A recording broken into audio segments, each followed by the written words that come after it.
Con 77 votos afirmativos, el correísmo no logró la destitución y censura de la ministra del Interior, Mónica Palencia. Sin embargo, su defensa se fundamentó en respuestas técnicas a los problemas de seguridad.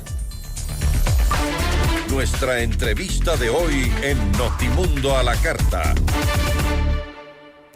Nos acompaña a esta hora Carlos Espinosa, él es asesor del Ministerio del Interior. ¿Cómo está? Muy buenas tardes, gracias por acompañarnos. Buenas tardes, gracias por el espacio, un gusto estar aquí. Cerca de las 17 horas se cerró este debate y se inició la votación sobre la moción para censurar a la ministra del Interior, Mónica Palencia. En la votación, 133 asambleístas presentes con 77 votos a favor, 40 en contra y 16 objeciones. No se censuró finalmente a Palencia.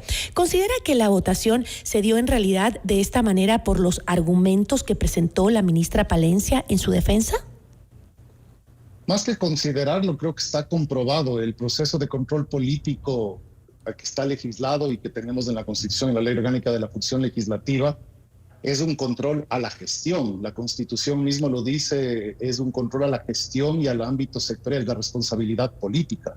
En este caso, o al menos eso es lo que dice la ley. La votación responde evidentemente a una interpelación que tuvo respuestas a realmente interpelaciones que no tenían mucho fundamento y que sobre todo no tenían prueba. Y eso fue uno de los puntos mayores. Entonces, yo no puedo especular sobre cuál es la razón de votación de un grupo, una bancada o un legislador, pero lo que sí puedo afirmar es que la respuesta que se dio fue basada en hechos, en cuestiones legales y en los sectores de competencia del ministerio. Es decir, básicamente, si se analizaba la gestión, y ese es el punto del control político, se evidenció que la gestión está más que cumplida y sigue cumpliéndose.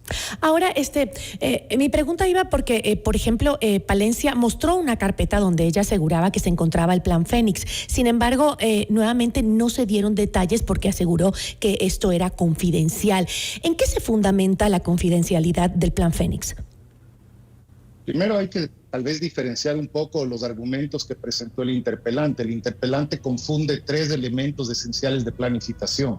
Uno es el Plan Nacional de Desarrollo que está mandado por la Constitución. Otro tiene que ver con el Plan Integral de Seguridad que es por decreto ejecutivo competencia del Ministerio de Defensa. Y otro que es el Plan Operativo que sería el llamado Plan Fénix. Digo llamado porque para ponerle un nombre porque eso no existe en la legislación como tal. Es una forma de calificarlo. Ahora, más que confidencialidad, la ley lo que habla es reservado, secreto y secretísimo, ¿no es cierto? En este caso, hay que diferenciar. Una cosa es que yo pueda demostrar el cumplimiento de objetivos del Plan Nacional, otra cosa es del Plan de Seguridad Integral, que es del MIDENA, pero aquí tal vez la pregunta es, más allá de cuál es el carácter de secreto reservado que está en la ley, es entender que es un asunto de seguridad nacional que tiene que ver con el despliegue operativo de acciones. Sería un poco ilógico que uno despliegue todo el plan operativo para conocimiento público, porque nuevamente, si no, no tendría el sentido de ser la reserva o secreto. Ahora, ¿cuándo vamos a poder conocer los resultados de este Plan Fénix? Y esto le pregunto porque hay algunos cantones que son determinados como los más violentos del país, en donde las cifras de homicidios sí se han incrementado en comparación a 2023. Por ejemplo, en Ponce Enríquez, las muertes violentas aumentaron en un 141%. Asimismo, en Joya de los Hachas, los homicidios aumentaron en más del 280%. Entonces, ¿cómo se sustentó de manera técnica la defensa de la ministra del Interior ante cifras de violencia que únicamente han incrementado y justamente en estos sectores tan álgidos, ¿no? Donde hay justamente un estado de excepción y que deberían justamente ser los más atendidos por la cartera de Estado?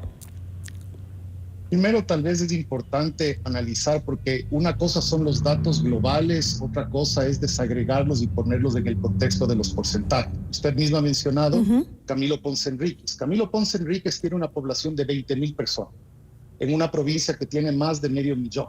Aquí lo que hay que poner en claro es que, claro, un incremento porcentual de 10 no es lo mismo en Camilo Ponce Enríquez que en Cuenca.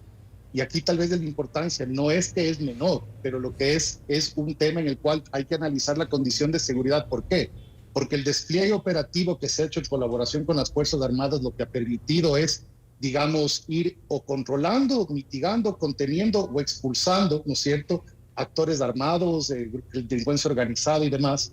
Y aquí lo que se tiene es un recrudecimiento, es real, pues eso es lo que dicen los datos, pero en lugares muy específicos. Camilo Ponce Enríquez es un lugar que tiene una conflictividad no solo social, sino tiene una serie de elementos que lo tornan en un punto de control y disputa de diferentes grupos de delincuencia, porque genera una serie de réditos económicos de importancia.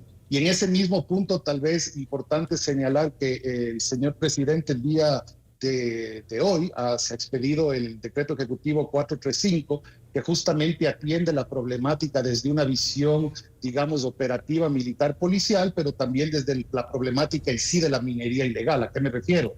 El tema de análisis de licencias, el tema de análisis de autorizaciones, concesiones, operaciones como tal, para poder justamente combatirlo no solo desde la parte, digamos, de respuesta en términos operativos armados, sino también en una parte administrativa de control y poder ir depurando, por ejemplo, el catastro minero. Ahora, volviendo al tema del juicio político, tras haber escuchado pues a las partes, el Movimiento Construye fue el primero de los indecisos en salir a decir que no votaría a favor de la censura y la destitución de la ministra Palencia.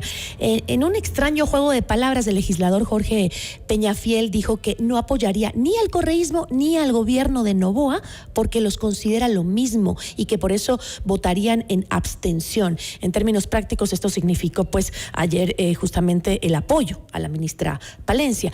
¿Existió o no existió un acuerdo entre Construye y el oficialismo para que Palencia no sea censurada y destituida? Tal vez lo importante es mencionar que, digamos, se califica como un apoyo. Un apoyo sería votar en negativo, ¿correcto? La abstención es una parte legítima del proceso parlamentario, pero evidentemente la votación te permite eso porque es una forma, digamos, de mantener una neutralidad procesal en el legislativo. Ahora, ¿cuál sean las razones o decisiones que haya tomado Construye como bancado? Eso es un tema netamente de Construye. Más bien lo que nosotros, como siempre hemos dicho como Ministerio del Interior, es hay que responder a la gobernanza, a la institucionalidad y al régimen jurídico. Las razones por las cuales hayan determinado su voto de esa manera, tal vez recordar que la democracia se basa en la parte adversarial y la comunicación de ideas y, según entiendo, parte de los argumentos que hizo Construye en su momento era que se requería la presencia para poder rendir, digamos, cuentas a la Asamblea. Eso es una parte legítima del proceso, pero ya la decisión de voto como tal es un tema que netamente compete a Construye. Entonces me está diciendo que no hubo acuerdo. Yo no estoy ni negando ni diciendo, yo no puedo decir si hubo o no un acuerdo del cual no tengo conocimiento, doctor. Ahora, más allá de las presiones políticas que pueden haber existido, ¿el proceso considera usted que se llevó a cabo con total normalidad, digamos, y cumpliendo lo que dice la ley de la función legislativa? Más bien ese creo que es el punto que nos queda a todos, no solo como la parte del Ejecutivo, sino como ciudadanía, como un tema institucional.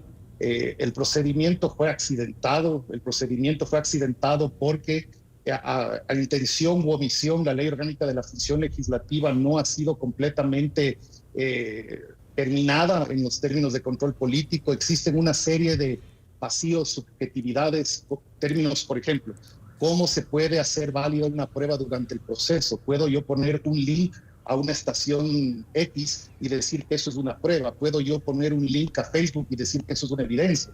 Aquí lo que está realmente en juego, y lo digo en juego para el presente y futuro, es el tema de qué tipo de democracia queremos. ¿A qué tipo de democracia queremos? Me refiero.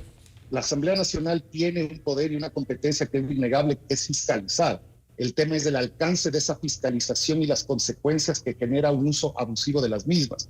Y tal vez para poder sintetizar eso es, la Corte Constitucional ya le ha llamado la atención en más de una ocasión a la Asamblea porque no puede tomar decisiones arbitrarias, no puede ser discrecional, no puede simplemente cambiar las reglas del proceso. Y tal vez uno de los comentarios que hay que guardar es tal vez los comentarios de los interpelantes diciendo que como es un tema político, no tiene las mismas reglas de cualquier otro proceso. Y eso es un comentario que realmente no tiene un asidero ni siquiera jurisprudencial o legal. Tiene que haber debido procesos y te están sancionando, limitando derechos. Lógico, habla mucho de la ignorancia del proceso que tienen algunos asambleístas. Yo le agradezco muchísimo.